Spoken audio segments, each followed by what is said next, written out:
Journal de la rue est un organisme communautaire créé en 92. On fait du travail de rue, du travail de milieu auprès de jeunes marginalisés. On travaille leur réinsertion sociale aussi. Le Journal de la rue va créer différents projets pour répondre aux besoins du jeune. On a d'une part le Café Graffiti, qui est un milieu de vie où le jeune va venir s'exprimer par les arts et la culture.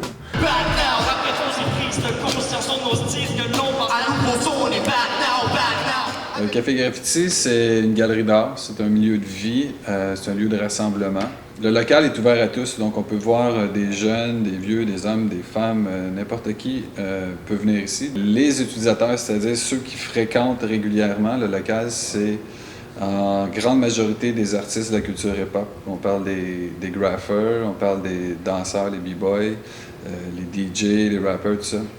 Donc, c'est un local ouvert où il y a certains outils que les artistes peuvent utiliser. Les choses se développent aussi, il faut dire, le commerce Internet, toutes ces choses-là. Donc, on se lance là-dedans, on se lance dans un paquet de choses en même temps. On rénove l'atelier en arrière aussi pour donner la chance à du monde de venir faire ce qu'ils ont envie de faire, que ce soit de la sculpture, des toiles ou n'importe quoi d'autre, du etch et sketch.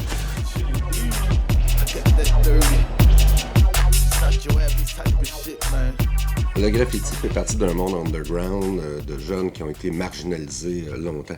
Mais depuis les 10 dernières années, le graffiti a réussi à prendre sa place, une notoriété. On a plusieurs clients, on a eu Bell Canada, on a fait une carte à puce. On a décoré les vitrines de la maison Simons, autant à Montréal qu'en région. On a eu des Holiday Inn, qui est une grosse chaîne d'hôtels. Star Academy, pour son émission, on a fait les fonds de décor. Beaucoup pour le cinéma, le théâtre, un film de Eddie Murphy, entre autres. La série Fais-moi peur aux États-Unis. Donc, il y a une crédibilité que le graffiti a gagnée auprès de gens, autant des firmes de communication que des gens qui travaillent beaucoup avec des décors, des fonds visuels. Le public n'est pas encore au courant de tout ça. Mais là, tranquillement, il commence à y avoir un public où on vend des toiles, les gens viennent ici, ils veulent décorer des lofts et ils veulent spécifiquement des murales réalisés par des graffiteurs. Donc, on sort du ghetto. On démarginalise l'art, on démarginalise des artistes qui deviennent citoyens, qui prennent leur place à travers leur canette.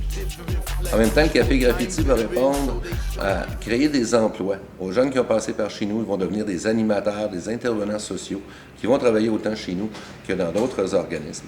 J'ai quand même pas loin de 7 ans, je pense que je suis avec, peut-être plus que ça même, que je suis avec le Café Graffiti. Il y a beaucoup de gens, même dans leur milieu à eux, qui sont mis de côté pour X raisons, qui vont venir ici. Nous, c'est pas une question de jugement, t'es qui, t'es avec quel clic, puis si t'es bon ou t'es mauvais, je veux dire. Le but, c'est d'encourager les gens à faire quelque chose de positif de leur vie, au niveau artistique, au niveau personnel, puis qui puissent se bâtir un avenir, si tu veux. Bien, il y a des jeunes déjà qui viennent s'impliquer parce que bon, ils vont venir suivre des cours de breakdance, c'est gratuit, il y a plein de services qui sont offerts pour eux. En même temps, il y en a qui ont envie de s'impliquer aussi pour être là. En ce moment, je fréquente un foyer d'accueil parce que j'ai des problèmes dans ma vie. C'était le foyer que je fréquente, je trouve que c'est important que j'ai le Café Graffiti aussi parce que en suivant mes cours de break, fait que ça me permet de sortir, de faire la vie. J'avais des choix en place pour mes travaux communautaires. Fait que moi, comme j'étais déjà impliqué dans le graffiti et tout ça, dans le domaine, alors j'ai choisi le Café Graffiti pour venir les faire. Puis en fin de compte, je viens ici tout le temps maintenant. Je suis comme resté dedans. C'est vraiment une place cool. Au niveau de la demande, c'est sûr que nous, on offre comme graffiti, breakdance, puis tout ça, ce qui a lien avec la scène hip-hop. Mais si il y a des gens qui sont intéressés à venir parce qu'ils veulent monter des projets, parce qu'ils veulent se faire orienter à ce niveau-là, nous, on est vraiment ouvert à recevoir n'importe qui, peu importe son projet, puis on y va étape par étape, voir si c'est possible.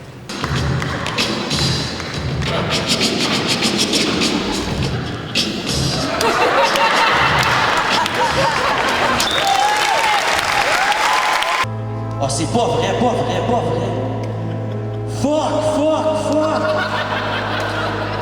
Maman. Débranche-moi. Je suis vraiment en pleurs. Je vais me faire tuer par Jack l'éventreur. Oh, s'il te plaît, je le sens derrière moi.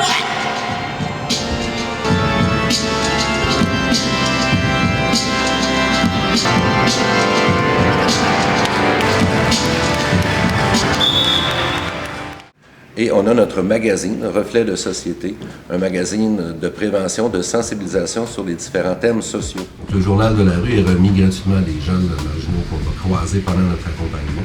En même temps, ce journal-là, le jeune va pouvoir se reconnaître à travers le partage, les témoignages du journal, il va avoir accès aux différentes ressources, mais en même temps, ça va être disponible pour que lui-même puisse s'exprimer, nous offrir des textes. Finalement, nous avons aussi les éditions TNT, où nous allons créer, mettre sur le marché des produits comme des livres, des CD de musique, des DVD, t-shirts, casquettes et différents produits pour aider le jeune à avoir des droits d'auteur.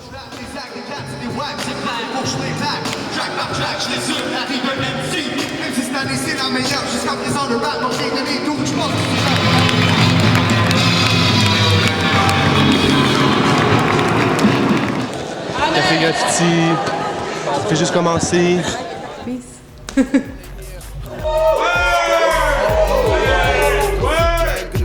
Paper, pen, and a beat. I come back with a hit, they quoting words that I speak like they ain't ready for these shits that I got. Cause these shits that I got is guaranteed to blow the spot. They ain't ready for these bars that I bring. Cause these bars that I bring is guaranteed to make them sin. They ain't ready for these shits that I got. Cause these shits that I got is guaranteed to blow the spot.